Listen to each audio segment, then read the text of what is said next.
And so I always enjoyed technology and where technology might be taking us, right? What's the next step?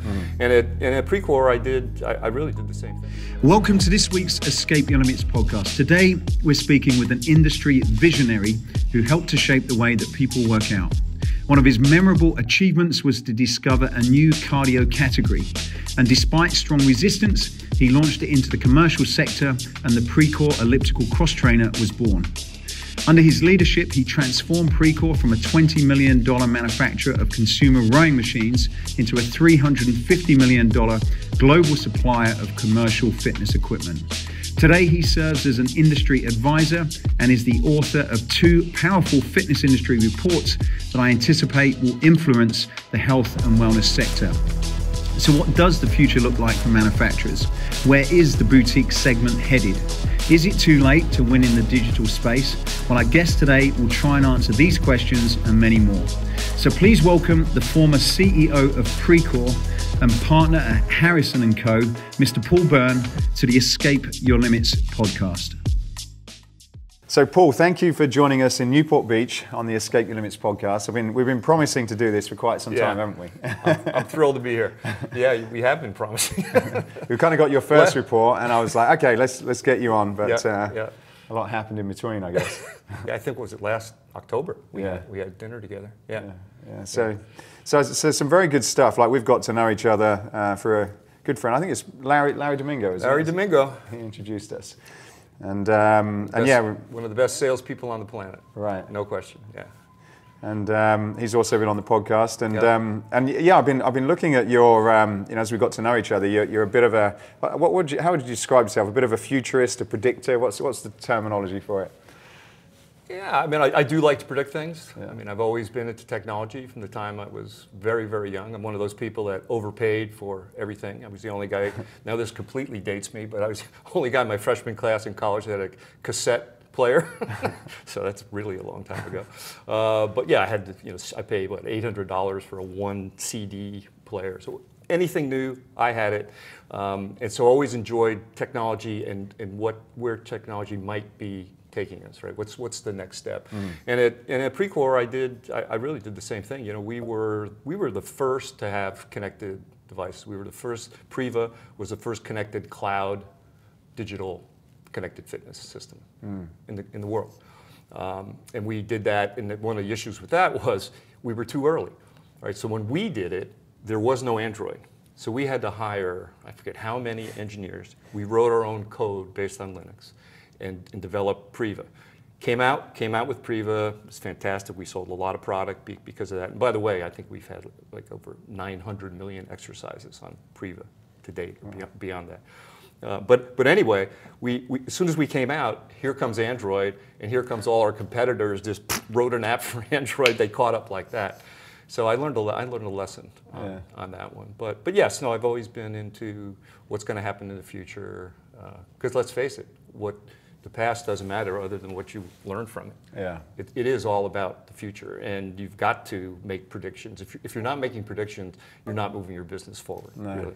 Yeah. So would you say, like we were talking off camera about the Precor elliptical? Would you say that's probably one of these sort of I guess memorable predictions? Because I guess that's a big investment. It was a big shift for that business at the time as well. But it also probably without that, Precor wouldn't be where they are today, is my guess as well. So, how did you sort of get the timing on that right and convince people that this is what's next for the fitness industry? Yeah, no, totally. You're right. Precor would not be in the same position without it. But the elliptical really spoke to like a process that we had internally. And at that time, I was VP of Sales and Marketing, and so my job was, okay, these are the next products we're going to come out with, and some of that was all internal, modifications on existing platforms, but a lot of that was external, looking for new ideas all the time. So we actually sort of built a network of inventors that would come to us with ideas. And a lot of them, were like laughable. I mean, they were entertainment. These guys in the garage, they thought it was going to be the latest, greatest thing, and really wasn't. But every once in a while, one came along that was, there's something here. And we actually licensed. We had the first low-impact treadmill in the world. A guy named Ken Stearns, who I later licensed his adaptive motion trainer, same inventor. And then the invention for the elliptical was a guy named Miller. And I got a video in the mail, and it's this girl running on a elliptical, right? But just like two by fours. The flywheel is a Tunturi bike flywheel. The handlebars were like strapped together with duct tape. But you could see this is an interesting motion. And we had sort of set a criteria for aerobic products that we'd look at, that it would have to use the major muscle groups, it would have to be rhythmical, and it would have to be easy to use.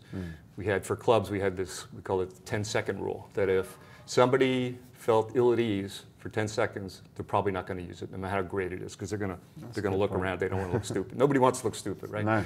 So we said, let's get that.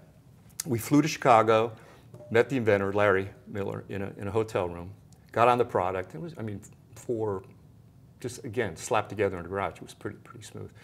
So I was there with Jim Burrell and our then president, Bill Potts, and kind of whispered, pretend you don't like it, pretend you don't like it. We got out in the parking lot. I said to Bill, lock this son of a bitch up as fast as possible before he gets to Life Fitness or anybody else.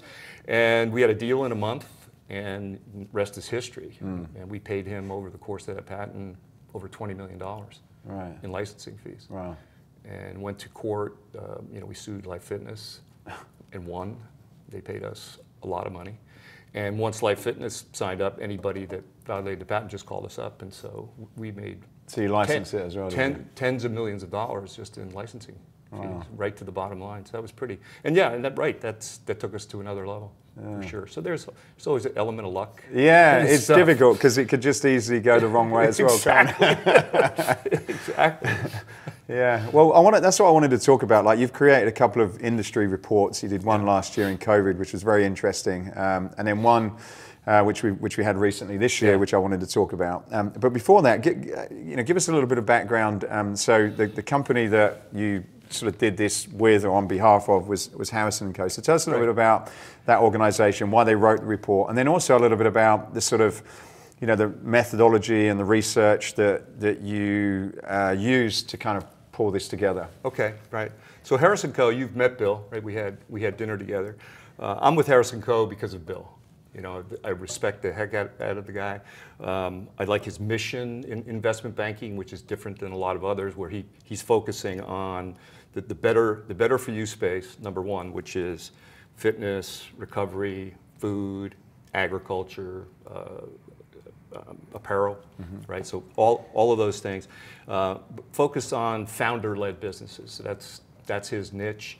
He thinks that founder-led businesses are given sort of short shrift in a lot of cases with other investment banks, because a founder-led business is going to be a one and done with an investment bank. They don't have other things to sell, right? And oftentimes they don't really understand the world of investment banking very well.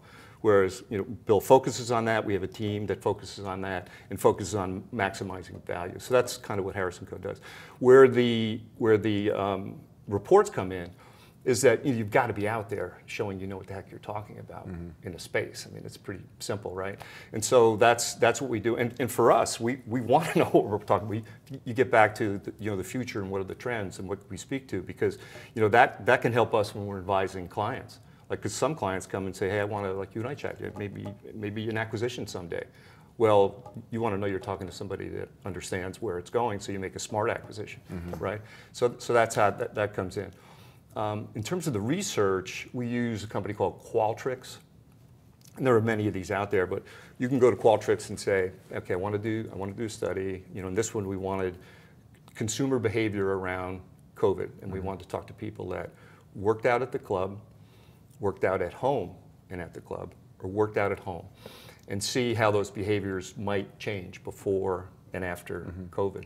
And so you get a representative sample that's projectable on the U.S. population. Right. And so that's what we did on that first study.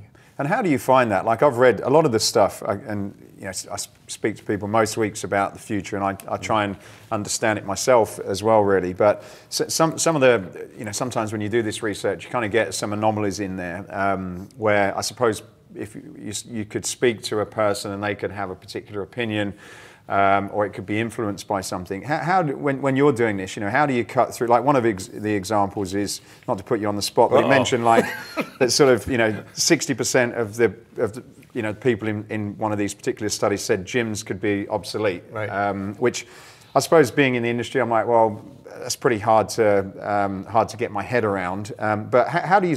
And I'm not saying that reflects anything else in there, because I agree with the majority of it. But how do you, for people who I suppose question some of this research, how do you balance that with sort of like your own views on some of these trends that people talk about? So first of all, of all the things you could have picked, you picked that one. Sorry, Paul.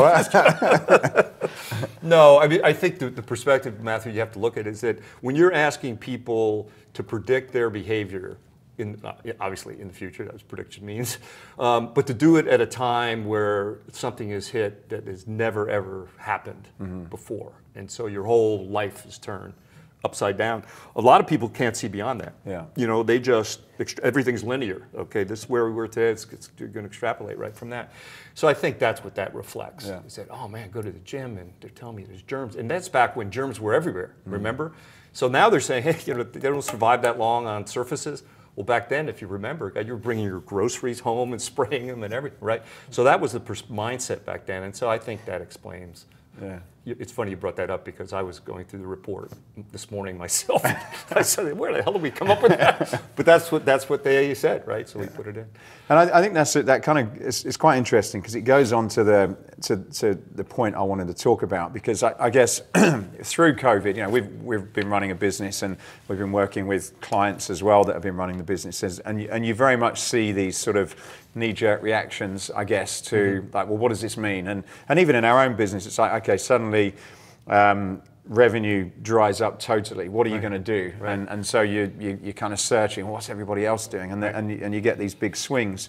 And I want to talk about that. But what I thought in the lead up to that, because you referred to this in your first report, is maybe it's good to start with, well, where was the industry heading prior to this? Because you reference in this that there was an oversupply, right. Which I guess when you look at the sort of population that's working out, maybe I could sort of, I was thinking, well, is there an oversupply? Because there's still a lot more people that probably could work out, right. Than is. But right. but how would you, I guess, describe, what was the run up to COVID like? Where were we heading as an industry, both from a club perspective, consumer, and suppliers? What in your mind was that sort of trajectory looking like, and where are we heading? Okay.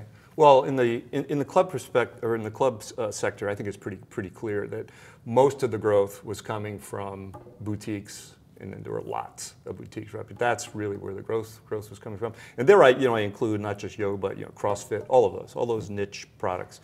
The high end, Equinox did well, and in my opinion will continue to do well.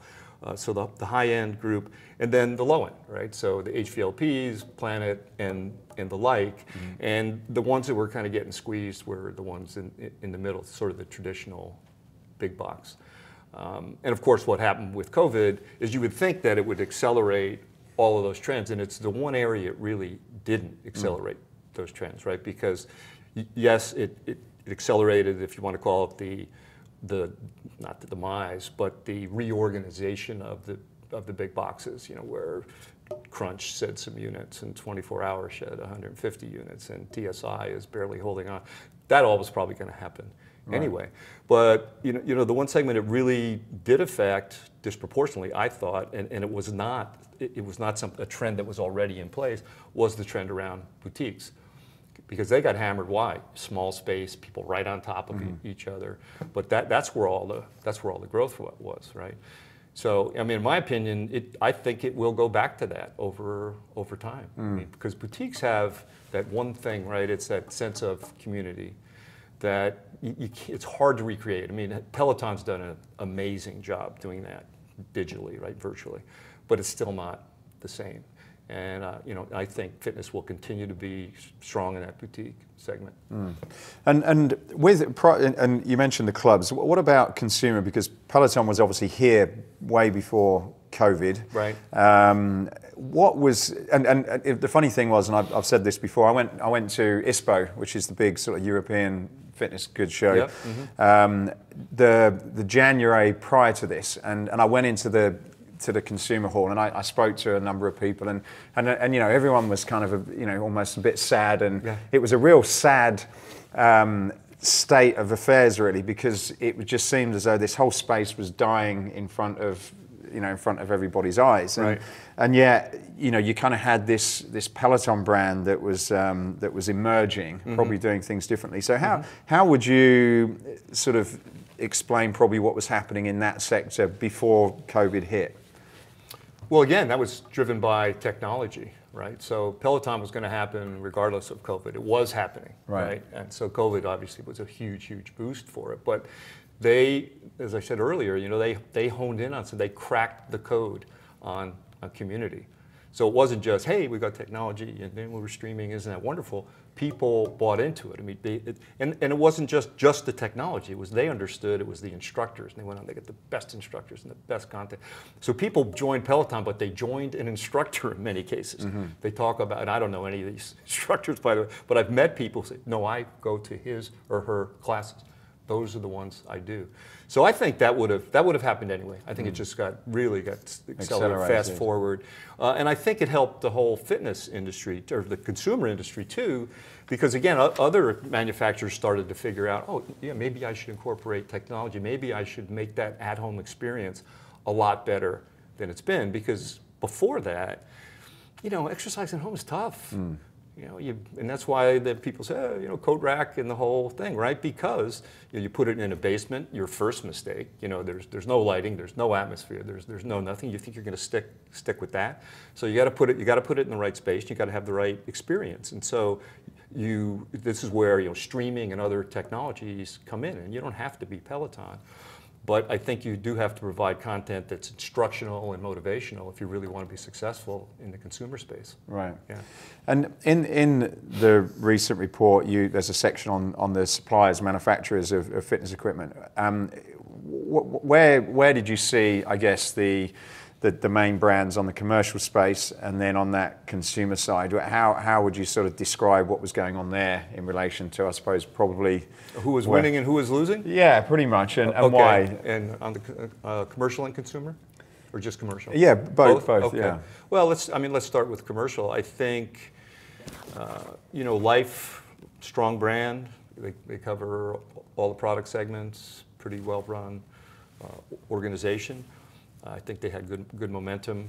I have a lot of respect for Technogym. I think they do a nice differentiated product. They've done something that's a lot of guys have struggled with, including Precor in a way. You know, I think we're a premium brand, but you know, Techno's had really great design. Number one. Two, I think being based in Europe was really beneficial for them, because, and you probably know this, but purchasing behavior among clubs is different in Europe. They are happy to buy packages, right? And so if you buy the package, and you must buy the package with Techno, you get their whole sort of connected experience. And they really developed that into a very sound business strategy, because then there was service on top. If you look at their P&L, they do a lot in recurring revenue. And it's because they had that advantage of putting everything together. You look at Techno here, they're sort of relegated to the high-end hotels and such. There's not a lot of clubs that really have Techno. So a lot of respect for them. I think they're a good leader. Precor, I think we had great momentum. You know, we did the digital thing first. Amer Sports, after they bought us, and let me back up on that thing. They bought us in 2002. And we had been part of a company called ITW before that, a great manufacturing company. And Amer Sports was wonderful because we could be part of this team of Wilson and Atomic and Solomon, and so more connected to the sporting goods world, and it particularly helped us in Europe get more and more customers. But over time, Amer started to focus much more on apparel, because that's where the money was. And if you know, I mean, Arc'teryx, for instance, one of the most beautiful apparel brands in the world. And understandably, they put a lot of resources into really growing them rapidly. And I think, and this is after I retired, but I think they suffered a little bit by not really helping Precor develop new markets and new products. And I think I know it put Rob in a situation. So we talk later about Peloton and how great that's been for Precor, but that was sort of the commercial, I think the commercial landscape there. You know, consumer-wise, I mean, you hit it on the head when you said you went to ISPO, and it was like you thought you were at a funeral, right?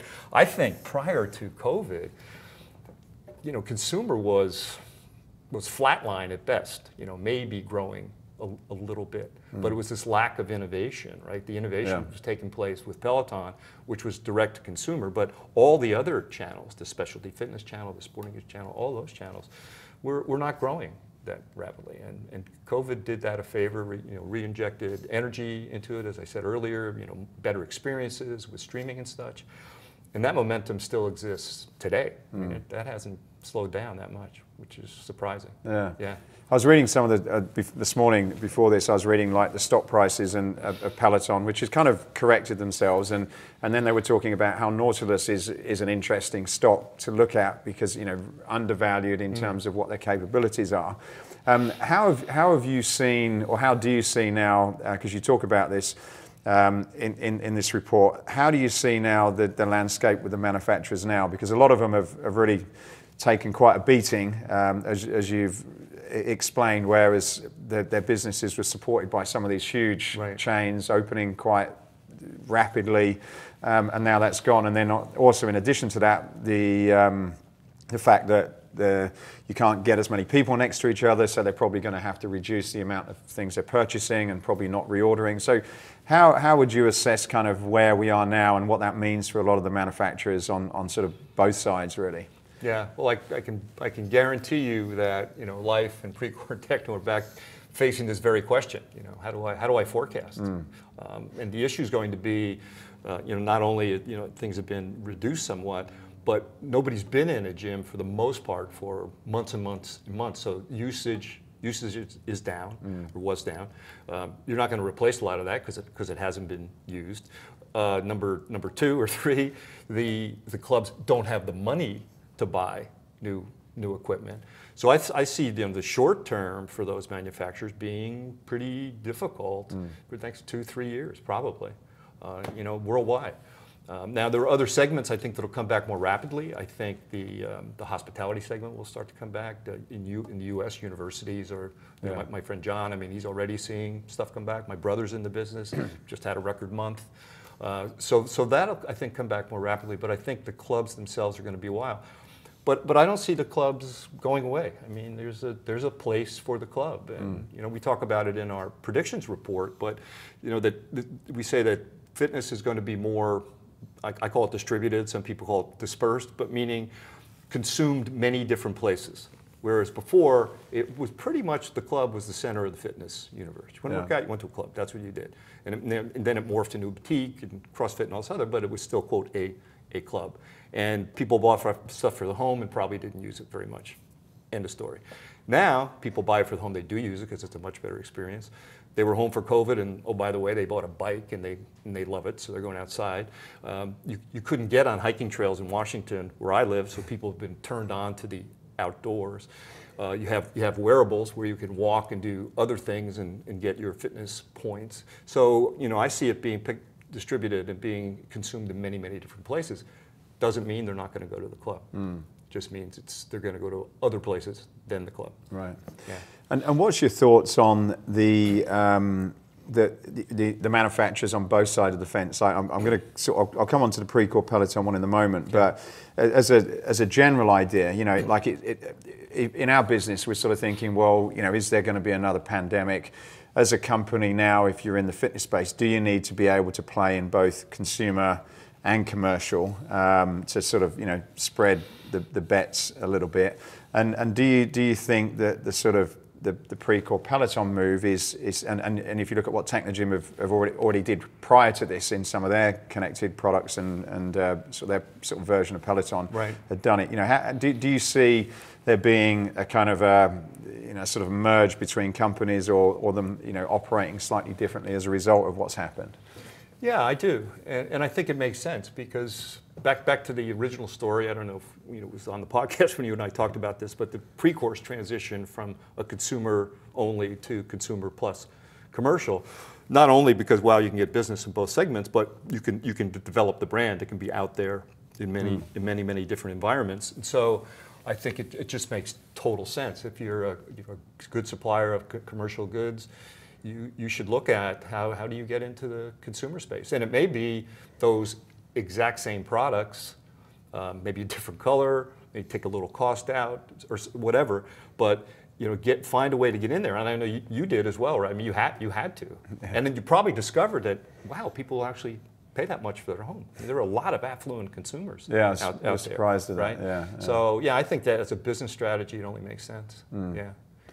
And with the, I know some of the numbers you mentioned that within the sort of fitness sector, I'm not sure whether this is the US or global, but you say that there's around about 10 billion that's been lost in terms of revenue. Is that like a US number that's sort of been come out of the fitness clubs? Yeah, so that was a direct result of our study, which those numbers actually turned out to be really, really accurate. I mean, based on our study, we said 34% of people would either pause or leave, and it turned out that was, I think the number is 33 or 32. It was very, very accurate. And then we just did basic math, and we said, okay, so that's $10 billion. That's $10 billion right there. Boom, gone. And probably some of that's going to be repurposed. So we said, well, let's say if just 15% of those people took that money they would have spent on a club and put it into the home exercise. Well, that was like 1.5 billion, right, a year, and that's pretty much played out. Right. Yeah. Wow. A big number. So really, what's happened then is there's been a balance of sort of, well, not a balance, but a lot of that people. There's still this demand clearly for fitness, maybe even more, but now that's sort of going into other areas. And do you think then that what's your thoughts on this sort of Precor Peloton acquisition? Like you can look. I've spoke to people, and there's many different ways you can kind of look at it. But how do you see that playing out? What for Peloton, is it just purely, okay, well, we've got great manufacturing of a much better product than what we had before? Or do you see that as saying, well, look, we want to play in all these different channels, and this is kind of become more of a Peloton ecosystem? What do you think is the reasons, and where do you think that's going to go? Well, it's probably a question best for John Foley, but from my perspective, yeah, just from your, I know you've been involved. Oh yeah, and I know what they got right with Precor. I know what they got, and they got some great engineers. We lots of manufacturing know-how, really good management team, great channel partners, particularly in the vertical markets. Very strong in hospitality and universities and multifamily housing. So for Peloton there, the opportunities, they can touch these customers in other places now that they're not touching them. So I think that's good. They do get the manufacturing space. I think though, timing-wise, it was all about COVID that didn't force this, but Peloton had to do something, right? They couldn't get product from overseas. They were under immense pressure. There's Precor with 600,000 square feet of manufacturing space. Rob just happens to write a note to John Foley saying, hey, you should buy us. And what do you know? John Foley gets back a half an hour later, and we have a deal, 2 months down. So I think it was, very much a timing issue, because, Rob and I talked about it months before that. He said, hey, what do you think? And I said, Rob, why would they buy you? Because really, I'm looking at what do they really need, you guys? But I think they did at that point, because they needed the manufacturing expertise. They needed the square footage. And I think the more they dug in, the more they saw, hey, this company's a jewel. We can really plug into their channels, and this is good. This is good for all concerned. So and look, when they bought them, the stock went up 10%. So they paid $420 million, and the stock went up $4 billion. Yeah. The same day. So at least for a day, the market liked it. Yeah, they got it for free. They could tip afterwards, right? Yeah. So, yeah. How do you think that will play into the commercial space? Because I guess if you've got a fitness club, it's like, well, okay, do I want a kind of a competitor in here? Because I'm figuring out my own digital solution myself. We want to be doing this.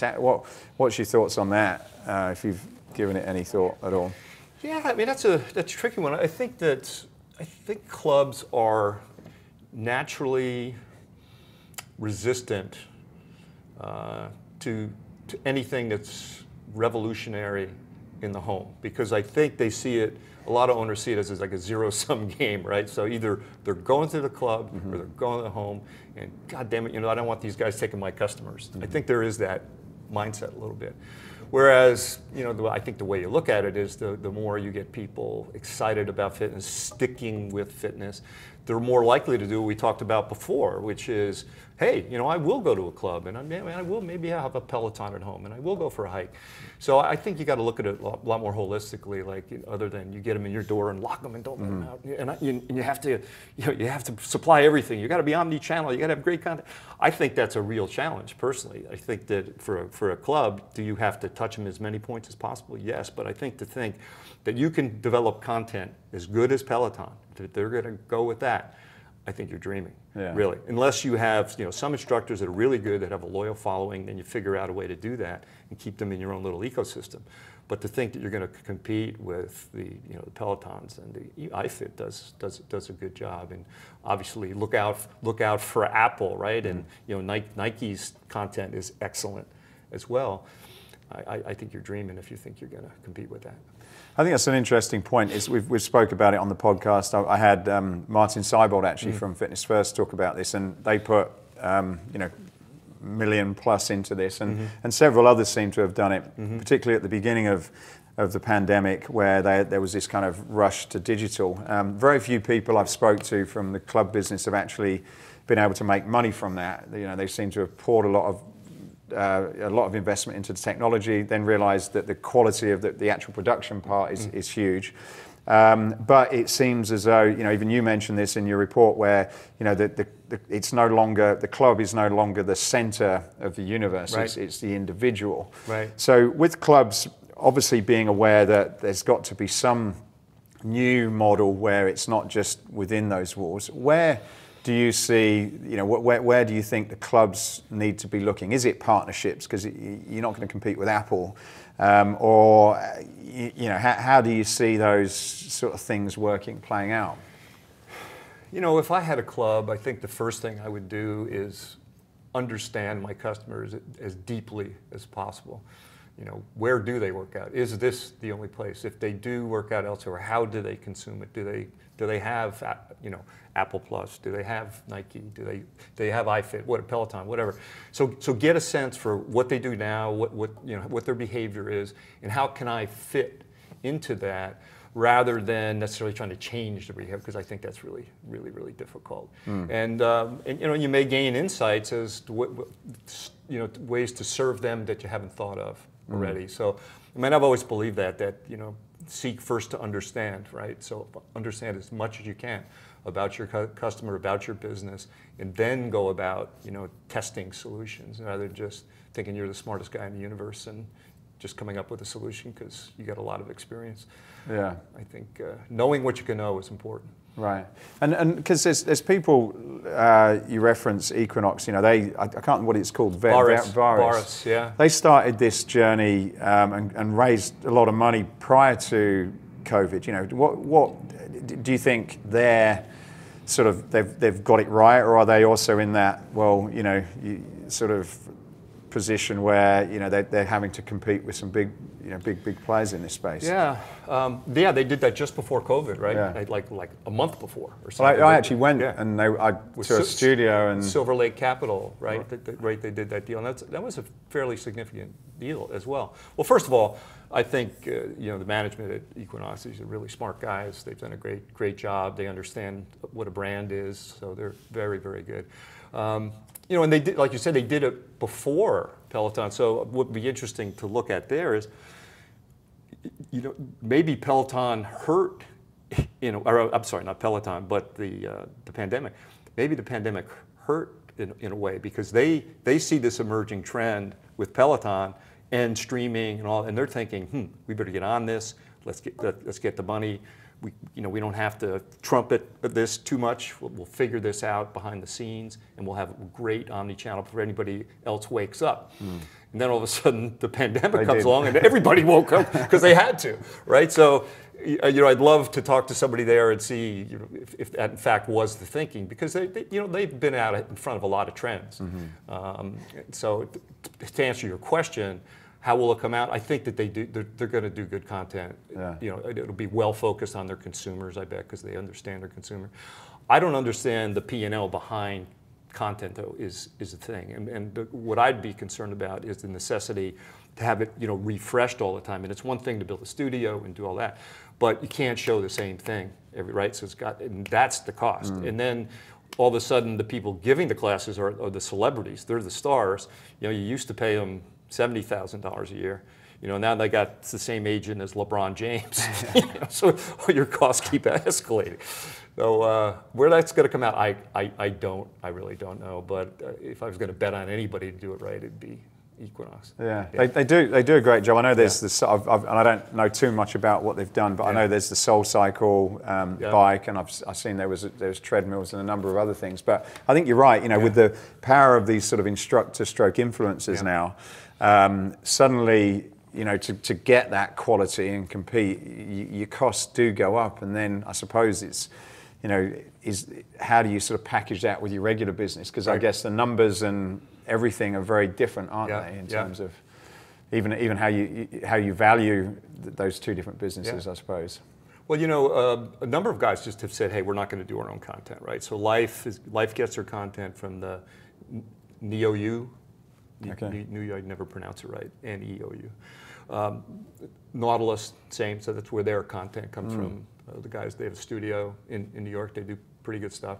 So that's a niche that's emerged. iFit's doing that a little bit, right? iFit's providing the content for Planet, and they did that deal back like last April, I think, or last May.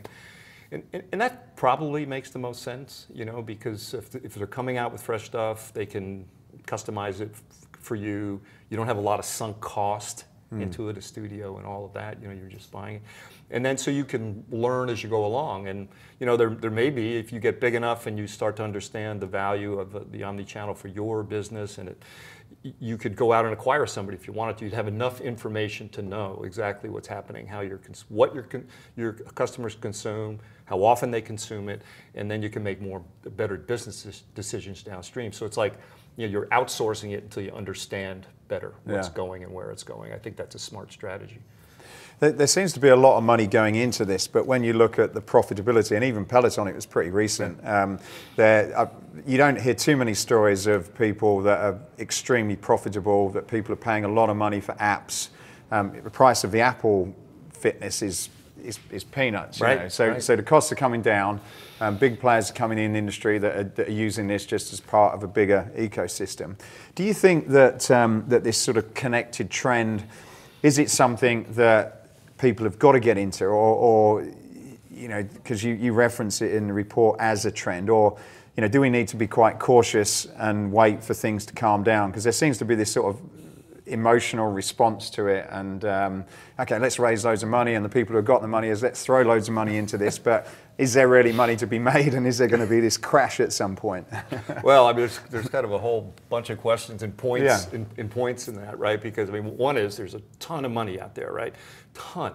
And these guys with dough look at and they see what Peloton did, and everybody wants to be the next Peloton. And what's Peloton? It's connected. So everybody connected, they're chasing it. But look at Nautilus's results. It just came out, right, 2 days ago. Their highest growth areas were non-connected products. Non-connected cardio, non-connected strength. So what's being purchased is overwhelmingly non-connected. Now, is it going in that? Yes, but I think it depends on your definition of connected. You know, is connected where I'm experiencing a class or whatever, you know, directly. My bike's connected, so there's a leaderboard, and I have this ability to be part of a community, or is connected more, you know, hey, I'm more connected with my physiological responses to exercise, and what I want to do is I want to be more efficient. I want to adhere to it. I want to get more healthy. How can I do that? And that's kind of the other side of connected, which is, you know, you've got your Aura ring on there. I've got my Aura ring. I've got my Apple Watch there. So wearables are a whole nother discussion there, and I put that in sort of the connected universe, right? Because I think what you're seeing is that, or you will see, is these devices will measure more and more and more. that will understand, as we get that data, we'll understand more and more and more, and we'll be able to guide people much better to healthier outcomes. And I think that's what it's all about, doing that and getting more people into it. Instead of doing stuff that's really cool, but what it is you're talking to the same people, it's just the next shiny object that they're chasing, but you're not making the industry any bigger and better. And I think as an industry, that's what we need to be focused on. Let's get more people into this space and stay there with healthy outcomes. That's what it's all about. Yeah, and we talked about it earlier, the club, the individual, or moving away from the club to the individual, and then we talked about the challenges with investing in digital, and then I suppose people like Apple and Amazon coming into the space. So where, I guess, as we come on to wearables, which was your sort of third trend on there, I suppose, and this is just something I've been thinking, do you imagine if you sort of had to think about where that wearables is going and the amount of data that now you can get, because there's not just your basic heart rate and sleep, there's a lot of medical data, and some of these sensors are really able to do some amazing stuff. Right. Do you think that if you're trying to plan your business for a few years down the line, rather than trying to invest in your own kind of system, which still, if you look at an Equinox or a Peloton or anything, it can still be quite big, but compared to an Apple or an Amazon, you could still be a tiny little player in this space. And if someone says, right, well, we've got a system that's going to just absorb or provide all of that into our Apple Watch, suddenly you don't need that particular wearable or whatever, because it's now done elsewhere. So I don't know if I've explained that correctly, but if, in terms of thinking, whether it's investing or developing a longer term business strategy, do you sort of think, well, do we do it ourselves and make that investment knowing that somebody who's got a lot deeper pockets can just jump over us? Or do you think, well, how can we sort of integrate with, let's say, whether it's a product or a facility with where Apple and those guys are going, and sort of be part of a bigger ecosystem and try and understand where we can play in that? Does that make sense? Yeah. So two different kind of universes there, right? So one is the club, and I think what you're asking, well, what does the club do with wearables? How does it fit into their strategy, right?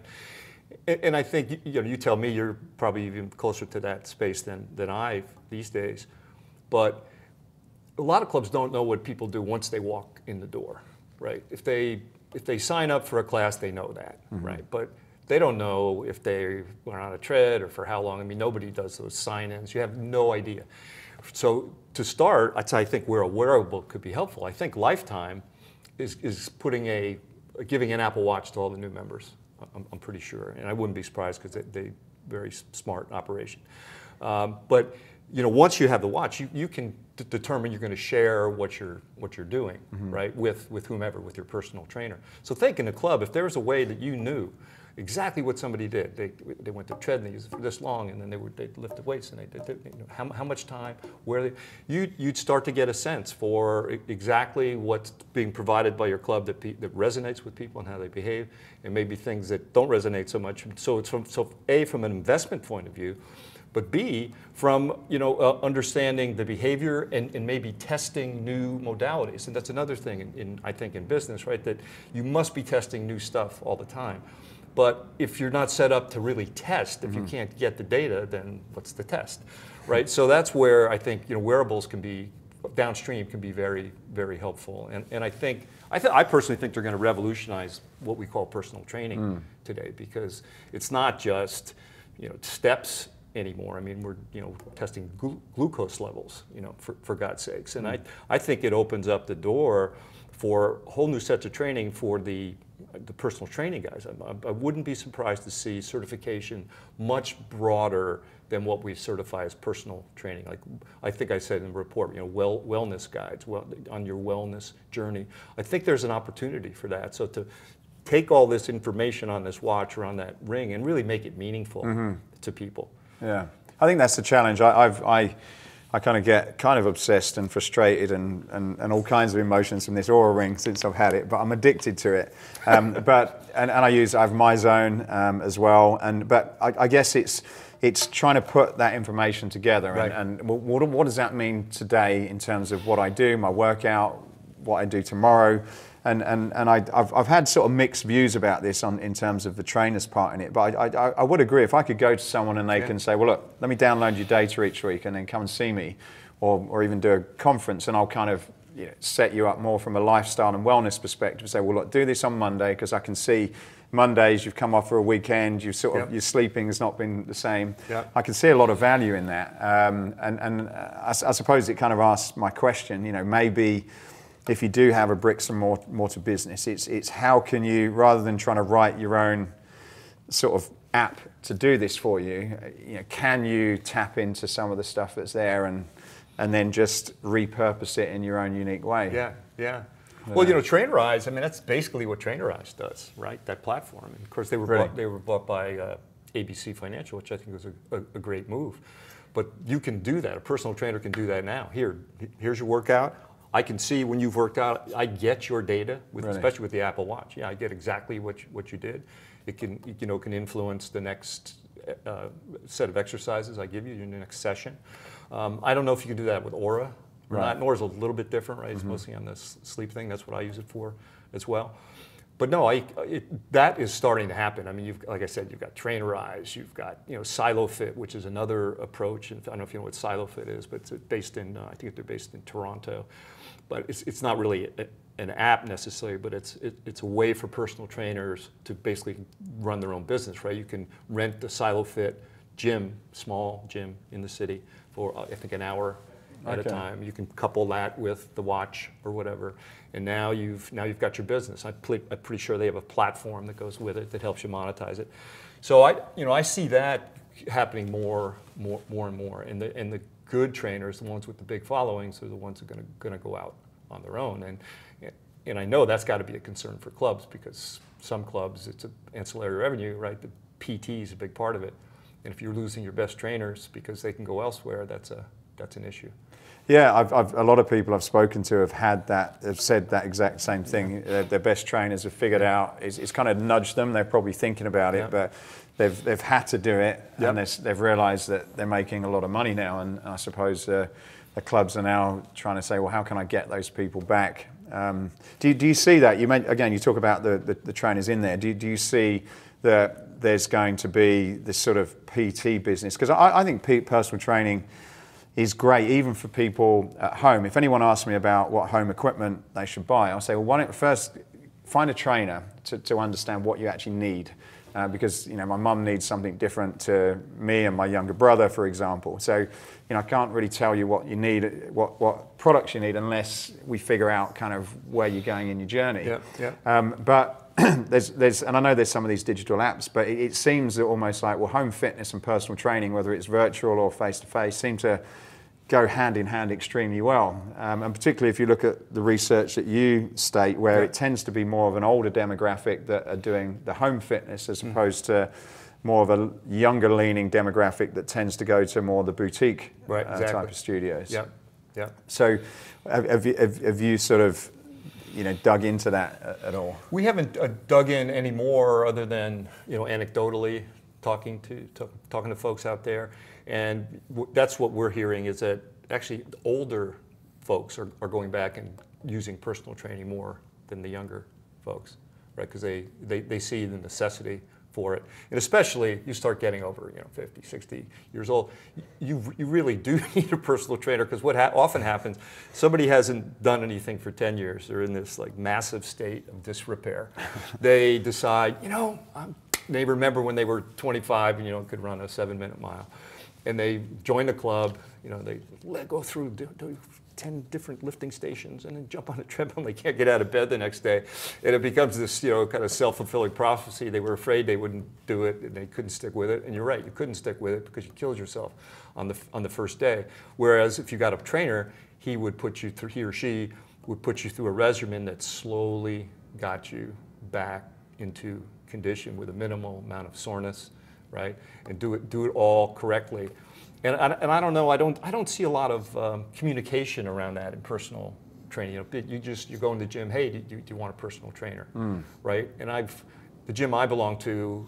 Now I have to say I haven't sought out what they use for communication tools, but I don't see any posters up to talk about that, the real value of a trainer, why you need a trainer. Yeah. You know, a lot of times people get trainers because a friend had a trainer and told them how good that trainer was. But I think there could be much better communication around the benefits of personal training. Yeah, and I think, like you mentioned before, I think these other, and I had a gentleman on the podcast as well, you know, talking about the certifications now for trainers, because I guess, however you look at it, they're probably not the best paid, unless you're one of the few, but it's not the best paid career, and yet the value in it is huge if you get the right type of person with the knowledge. But I guess, you know, in some cases, some of those certifications may not be there, or there may not quite be the demand for it, I suppose, or there may not have been the demand for it. But yeah, so it's an interesting. I like the certainly like that digital personal training model, because I think you know, the exercises you can figure out, but I think it's just that more of the coaching that can be done when you're at home, I think, or you know, holding people accountable. I think that's quite important.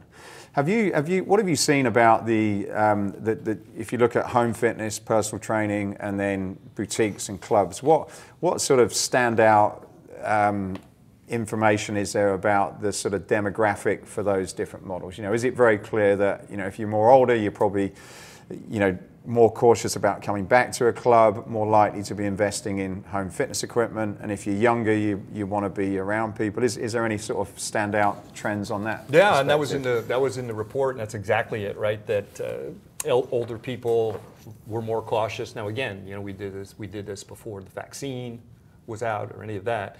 But understandable caution in older people, just because they were most at risk, obviously. But if you look at just, again, the demographics of who belongs to a gym, you know, under 26 years old is the highest percentage. Right. Okay, under 6, you're much more likely to belong to a gym, and as you get older, you're much more likely to work out at home, and that starts to really tick at age 40. And it goes up after that. And so the interesting thing is that the leading edge in the U.S. of millennials is 40 this year, right? So, wow. and that's gone quick. And that's, yeah, I don't want to talk about how I'm on the leading edge of the precipice, but that's 83 million people, right? Depends on how you measure it. 83, 85 million millennials, you know, getting into this at-home fitness age. So that's why when you look at the at-home sort of boom and people say, you know, it's over, everybody bought their stuff during COVID, we're talking about a lot of people here. And again, the mindset has to be, I think if you're a club owner, fine, have your thing. We'll help you figure that out. We'll do programs so you work out at home and in the gym. I think you got to embrace that. You can't fight it. No. It's crazy. What's your thoughts about location? Again, there's something you talk about in there briefly, but you know, now people are clearly, even when they go back to work, there clearly seems to be more of a balance. It seems to be more acceptable that, okay, well, at certain times I'm going to work from home, whereas prior to this, that generally wouldn't happen for a lot of roles. You wouldn't, you know, if you're working from home, you'd kind of take a day off. But now it's like, okay, well, I'm working from home for these days, and I'm going to Zoom and what have you. But I suppose what that means is that there's people probably not traveling into the cities. If you look at places like New York and that, for example, people are leaving. It's very expensive. It's cheap to move out there. But certainly in a lot of the main cities, London and New York, etc., the bulk of these facilities are built up around that. So how do you see that shaping and affecting things with where people tend to base themselves now and create slightly different lifestyle habits? Well, the data that I've read is that the younger cohort, okay, so just out of school, maybe up to 30, 35, they want to go to work. It's a social thing. They want to. And so you look at what large corporations are doing. They're saying, hey, we're going to stay in the city. We may have fewer floors or whatever in our operation, but this is what the kids we're recruiting out of business school want. They don't want to work from Wyoming. They want to go to New York. They want to go to London. So I think what you'll see is, and so the implication there would be, for clubs, then okay, probably says, boutiques, smaller operations that focus on these younger kids, right? What do they consume? Knowing that you're probably not going to get that other demographic because they moved out. So again, it's just back to understanding what's going on, what's the data, and then how do I position my business based on that. Do you think there will be more of these sort of rural, suburban type of clubs developing because of that? The certain age groups aren't going into those cities anymore. Yeah, and you see Orange Theory, right? Very, very successful, and one of their big franchisees just bought up a number of the clubs. This was just announced the other day. So they're obviously pretty bullish on what's going on, and some of the franchisees I've talked to, especially Orange Theory, people are coming back. I mean, no issues. They're getting everything wiped down, and boom, they want to work out. So. Yeah, I think, look, with the vaccine, this is going to be a memory 2 years from now. I hope. Yeah, no, it will be. I mean, otherwise we're going to have some major issues beyond this. When you speak to people in Europe, they probably are not quite agreeing. I'm talking about for us, right? I mean, you and I talked off camera. I mean, Japan, 3% of the people have been vaccinated. They got a road to hoe there. Yeah. But I think in the U.S. we are definitely on the backside of the curve for sure.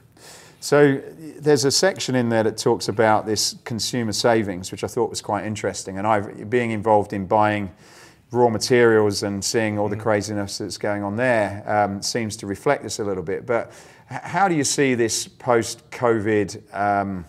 There's been a lot of money saved. People have not had places to put it, as you state. Do you think that then, and we'll talk about the US for the moment, but it will relate to other markets when they open up. But do you see that there's going to be this sort of pent-up demand of people that are like, okay, we've got this money, we've not really been spending it. And you're going to kind of get this boom of this spending boom, because you kind of also categorize people in slightly different levels as well. So I'm putting a couple of different things together, but is that what you think is likely to happen to various economies around the world? I think it is happening. And since we're coming out of it first, we're leading the way. But we talked offline about commodity prices and such, how everything's going up, and some of that is just supply chains that shut down and turning back on again now. So it's a sort of a temporary lack of product, right? But there's real long-term demand in other areas, like people have been in their homes and they've I knew I should put an addition on there. I know I want to convert my garage to a home gym. I know I want a kitchen. So if you look at stocks that are involved in home improvement, they're all up. They're off the charts. Real estate, the same thing. People, maybe they want to move out of the city. Maybe they want to upgrade because they're thinking, I'm gonna go back to work. I'm gonna do other things, but I want my home environment more optimized than it was when I went into COVID. And I want to spend money making sure I have exactly what I want in my home, and that's happening right now, right in front of us. Yeah.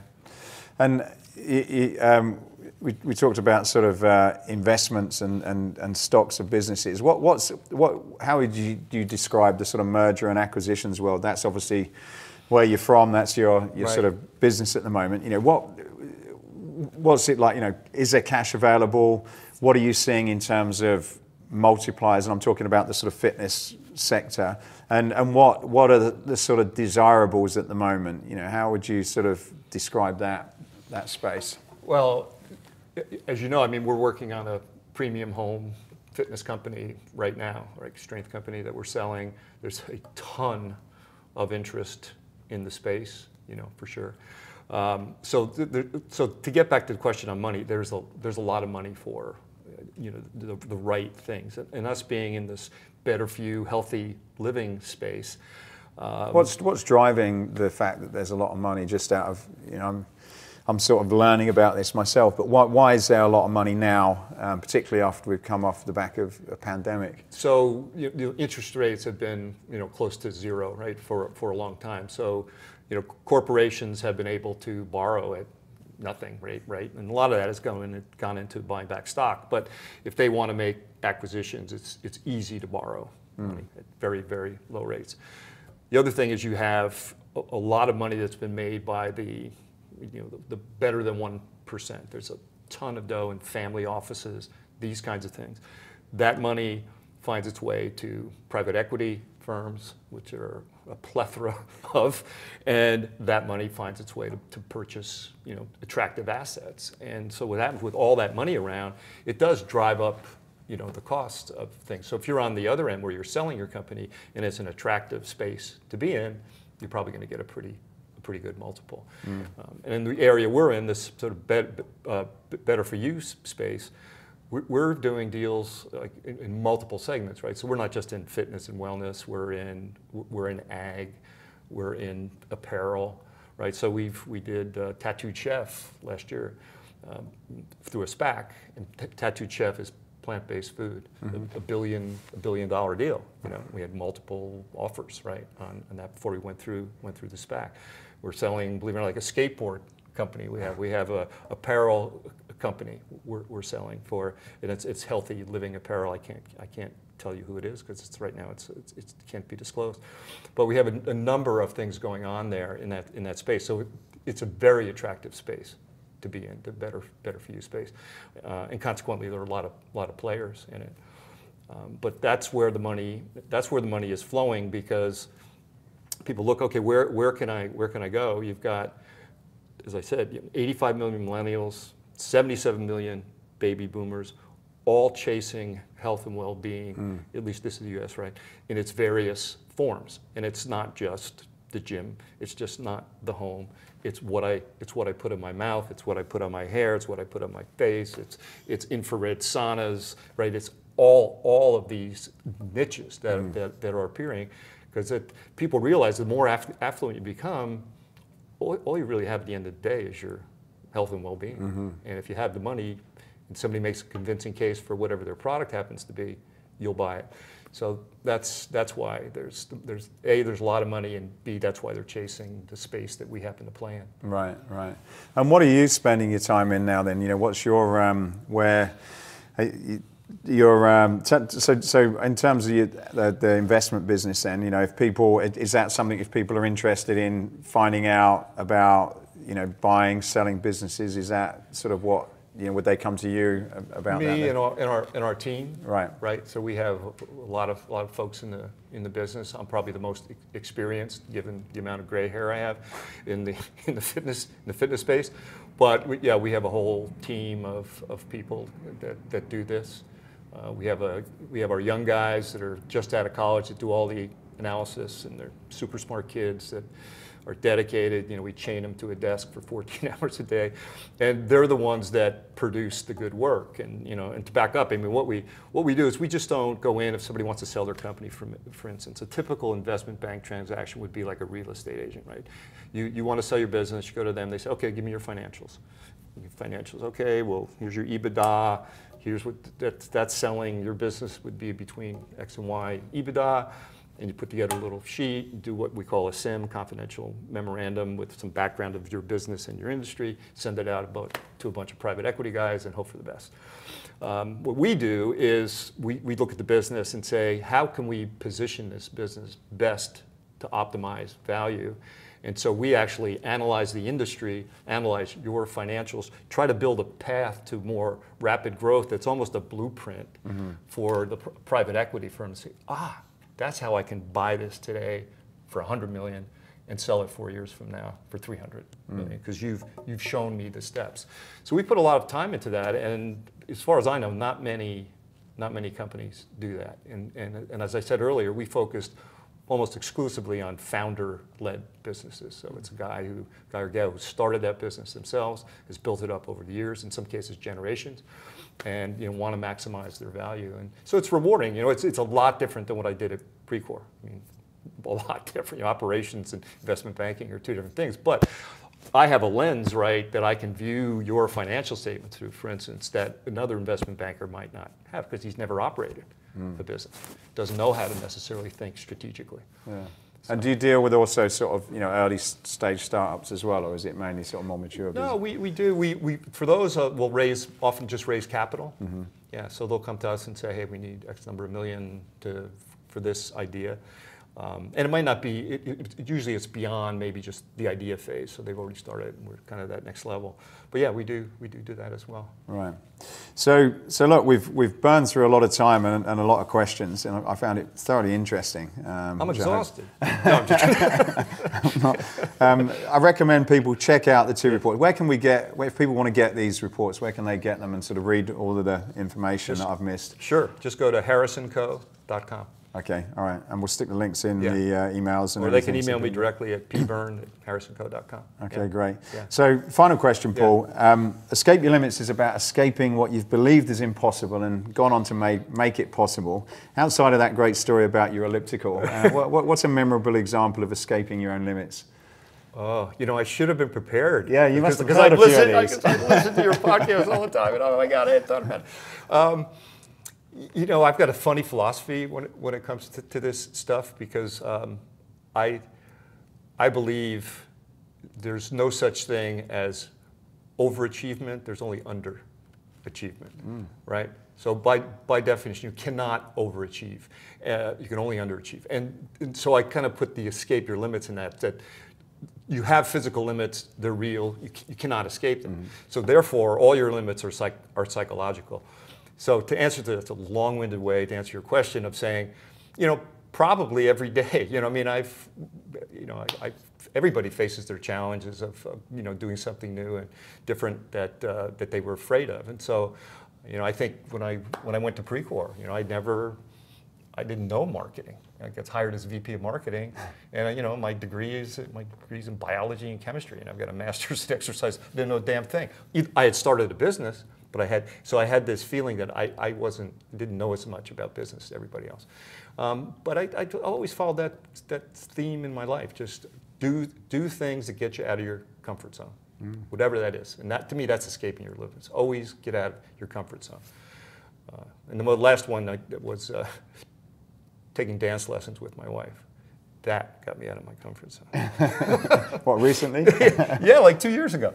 You know, she took up golf so she could play with me. Right. And I said to her, said to myself, look, I got to do something for her that she loves to do. And I got her dance lessons for Christmas, and she about fell off the chair. And it was hard. I remember the first lesson. You know, you talk about the arrhythmics. I mean, I couldn't. It was terrible. I was sweating, and I said, I'll never learn how to do this. And you fast forward a year, and we're at a dance at a wedding, one of my nephews, and people come in and go, man, where'd you learn to dance? That felt good. Fantastic. So long-winded way to answer that question. Excellent. Yeah. Well, thank you again, Paul. Yeah. Appreciate your time. Thanks for coming down here today. Fantastic. And I'll speak to you again soon. Thanks. I hope you enjoyed this podcast. If you did, then please go over to iTunes and subscribe to the Escape Your Limits podcast. Leave a review, leave a comment. It really would help us a lot to continue to keep these going.